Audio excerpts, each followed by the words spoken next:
Muy buenos días, hermanos. Espero que les haya pasado la resaca de la fiesta.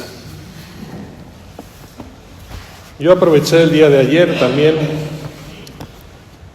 para orar por México, orar por el mundo, orar por las naciones en conflicto. Y curiosamente preparé esta homilía pensando también en la coyuntura nacional que estamos viviendo, mi tributo a la fiesta patria mexicana. Miren, los textos de San Pablo y de San Lucas que acabamos de escuchar, creo que son un gran reto para nosotros y un reto de una manera particular en esta situación y coyuntura social que hoy vivimos. Y nos dejan aparte una gran responsabilidad, como vamos a ver a continuación. San Pablo escribe a Timoteo, yo diría que con el cariño de un padre espiritual, para que sepas cómo debes comportarte en la casa de Dios, que es la iglesia del Dios vivo, columna y fundamento de la verdad, dice. A lo que yo añadiría, cómo debes comportarte en tu vida en general, y no solamente en la iglesia, ¿no? Porque sería algo incoherente tener un comportamiento particular en la iglesia y luego otro en el mundo. Estas palabras no son un reglamento frío, sino que más bien rezuman amistad y confianza. La fe y los valores que deben permear toda vida humana siempre se transmiten de esta manera, de persona a persona, en un clima de fraternidad. Algo tan importante como ausente, tanto en nuestra sociedad actual como también en nuestra iglesia contemporánea, aún más grave en el caso de la iglesia, porque está llamada a ser, como decía Benedicto XVI en Aparecida, la iglesia no es un poder que divide, sino un hogar que reúne. Su misión es reconciliar a los hombres con Dios y entre sí, para que el amor triunfe sobre la violencia y la división. Ya San Juan Pablo II, antes que él, el nuevo milenio Ineunte, en el año 2001, decía: la Iglesia está llamada a ser casa y escuela de comunión. Antes de programar iniciativas concretas es necesario promover una espiritualidad de la comunión que haga de la Iglesia ese gran signo de unidad en un mundo marcado por la división y el conflicto. Entonces podemos preguntarnos nosotros, en nuestras relaciones en la comunidad, en la familia, en la sociedad, ¿son así de afables y de confiadas? ¿O vivimos con la dureza del que solo exige pero nunca acoge? Miren, la Iglesia, dice San Pablo, que es la depositaria de la verdad. La llama columna y fundamento de la verdad. No es una simple asociación humana. En ella se custodia el Evangelio, y un Evangelio que tiene que ser entregado al mundo. Chesterton decía que la Iglesia es más grande por dentro que por fuera, como una catedral que contiene el cielo, dice. Y Newman, por su parte, nos recordaba que la verdad no cambia. Aunque nosotros cambiemos de lugar, la verdad seguirá siendo siempre la misma. Y la Iglesia es la protectora de esa verdad. La pregunta, obviamente, que aquí debemos hacernos también de una manera muy directa es: ¿defendemos nosotros la verdad con caridad o la usamos como un arma a veces? Un arma de autodefensa en muchos casos, podríamos decir. San Agustín al respecto advertía que la verdad sin caridad se vuelve crueldad y la caridad sin verdad se vuelve mentira. Y pasamos al Evangelio, la indiferencia que todo lo critica, aún sin fundamento, lo llamo yo, con esa imagen de los niños en la plaza que nos dice Jesús. Es decir, es como si nos estuviera confrontando con el verdadero problema que hoy nos toca vivir. Jesús compara a los de esta generación con niños caprichosos. Nada les gusta, ni la austeridad de Juan, ni la cercanía de Jesús. Es la actitud del que postula: ¿de qué se trata que yo me opongo? sin ningún otro argumento. Es un inconformismo que no busca el bien, sino la destrucción de lo que es distinto de lo que yo pienso. Decía Chesterton, el que no ama nada lo critica todo.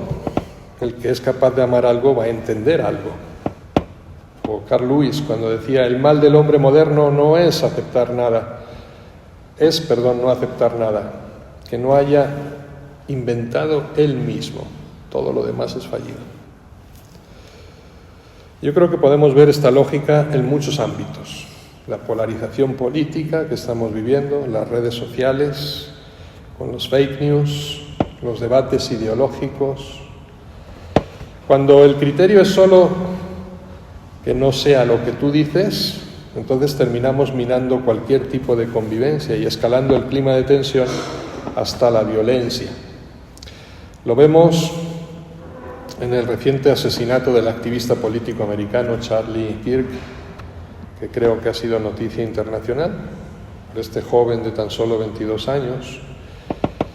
O lo vemos también en esa crispación y el sabotaje, no sé si ustedes han estado al tanto de ello, ideado por el gobierno español a la Vuelta Ciclista a España, el tercer evento más importante en el deporte del ciclismo a nivel mundial, y cómo sabotearon la carrera este pasado fin de semana, solo por el hecho de que un equipo pertenezca a un empresario israelí. Lo vemos día a día en la confrontación, incluso en nuestro Congreso de la Unión o en nuestro Senado. Imposición de ideas, falta de diálogo, violencia social y, por último, ausencia total de responsabilidad para asumir las consecuencias de nuestras decisiones. Desmond Tutu lo expresaba de esta manera, dice, la intolerancia es una forma de violencia pasiva. Comienza en el corazón y termina en la exclusión. Lo que vemos hoy, es decir, esa crítica que no busca el bien común, sino el derribo del que piensa distinto, ya lo advirtía Hannah Arendt, no sé si han leído alguna vez a Hannah Arendt, si es recomendable. Tiene una obra que se llama La condición humana y dice, la política nace en el espacio entre los hombres, pero muere cuando ese espacio se llena de violencia y de desprecio. Jesús lo dijo antes, son como niños caprichosos. A veces parecemos esto, niños caprichosos. La historia cambia de escenario, pero no la tentación, que sigue siendo la misma. Dice Hannah Arendt en esta otra obra, Los orígenes del totalitarismo. El mayor peligro de la política moderna es la fabricación de enemigos porque convierte la diferencia en amenaza y la pluralidad en un delito. ¿Y qué aplicación encuentro yo a nuestra situación social concreta o personal, podríamos decir? Bueno, sin entrar en noticias concretas, ya he ejemplificado algunas, es evidente que vivimos en sociedades donde la crítica vacía se vuelve espectáculo. El gran Bernanos lo llamaba el ruido que mata el silencio del alma. Y frente a eso, el discípulo está llamado a una libertad interior. Estamos llamados a escuchar, a discernir y a amar incluso al que piensa distinto que nosotros.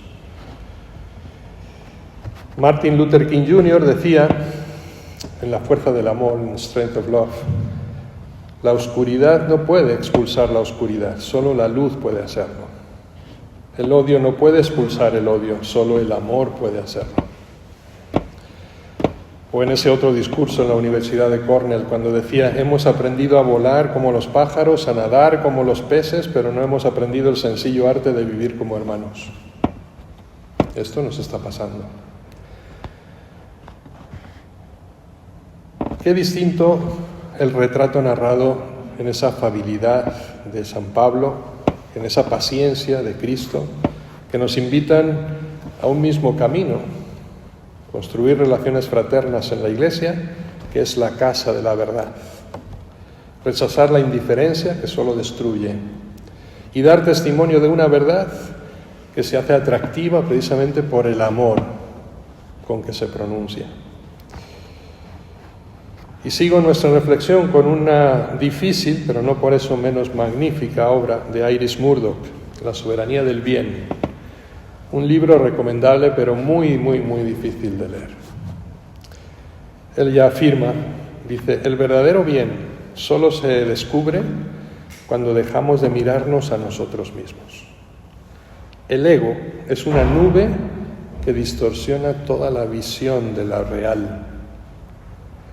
La atención es una forma de oración. Mirar verdaderamente a algo o a alguien es un acto moral porque exige aceptar, ¿no?, al otro y apartar el ego. El gran enemigo de la moralidad no es el mal, sino el yo, esa fantasía egocéntrica que lo invade todo, mientras que el amor es la perspectiva de lo real. Amar es ver al otro tal como es, no como lo imagino yo, no como me gustaría y deseo que fuera. Y la humildad es una verdad, reconocer que el mundo no se pliega a nuestro capricho. El bien en ese sentido es trascendente y no es una proyección de nuestra propia voluntad. Son frases sacadas de La soberanía del bien de Iris Murdoch. Por eso el Evangelio de hoy nos llama a salir de ese ego nuestro, que solo acepta lo que coincide con nuestro criterio, con un ideario que a veces ni siquiera existe, porque se desconoce, porque a pesar de todo debe imponerse a cualquier precio. Miren, la indiferencia, la crispación social nacen de un yo que no quiere mirar al otro.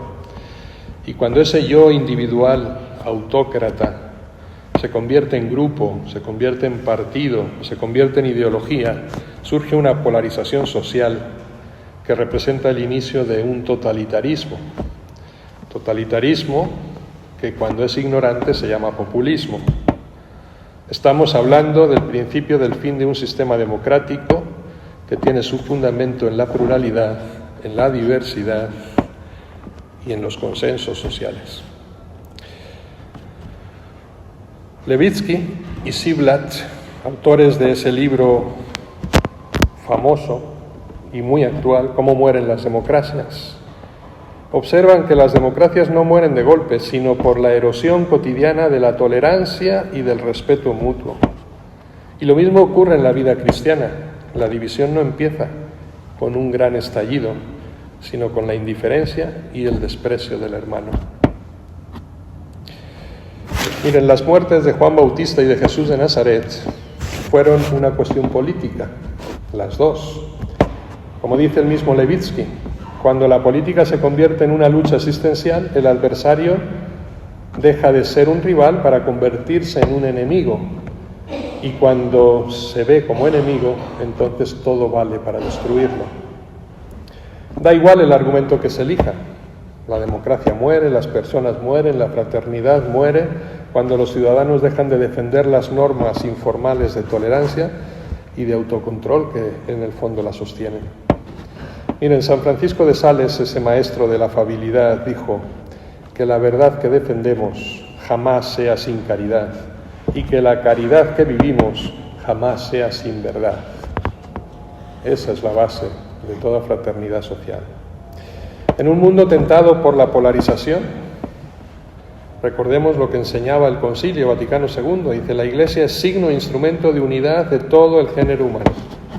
En consecuencia, ser parte de esta Iglesia nos hace a nosotros también responsables en esa tarea de reconciliación que no debe nunca conocer fronteras. Hermanos, Jesús nos recuerda hoy, por boca de Lucas, que solo aquellos que poseen la sabiduría de Dios pueden reconocer el problema y, por tanto, aportar la solución. Pidamos en esta Eucaristía este don de sabiduría para nosotros, para todo nuestro querido México, y poder así ser signo de tolerancia, de fraternidad, de respeto, y saber apreciar las riquezas que aportan y complementan las diferencias. Y así como María de Guadalupe, con su sabiduría maternal, acoge bajo su manto a todos sus hijos, que nuestra Madre Patria mexicana sepa cobijarnos a todos en un abrazo también fraterno. Para ello no basta el grito memorable de los héroes del pasado, Se requiere el compromiso personal de quienes estamos llamados a ser los héroes del presente. Que así sea.